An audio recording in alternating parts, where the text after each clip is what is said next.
Que água limpa, pessoal. Cristalina. Super limpa.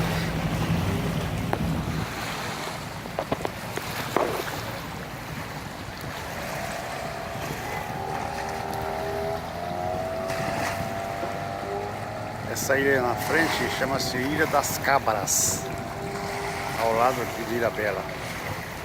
Ilha das Cabras é uma ilha particular.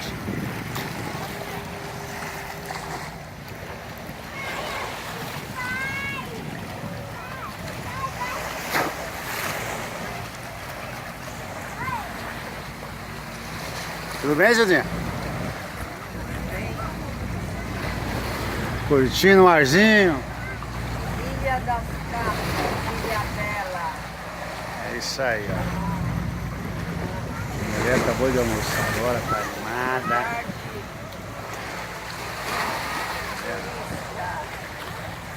Aqui é legal, aqui é tudo de bom, velho. Hoje é sexta-feira e esse povo tá aqui, ó. Curtindo, prainha, olha.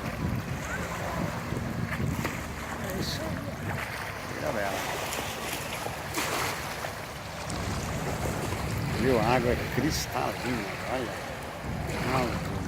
A água é limpa, limpa, limpa. Impressionante. Você vê a areia no fundo do mar.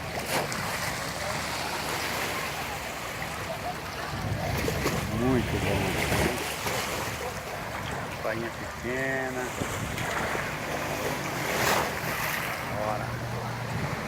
Certo, Zedinha? Vamos lá? Diga, Marcos. Pode falar.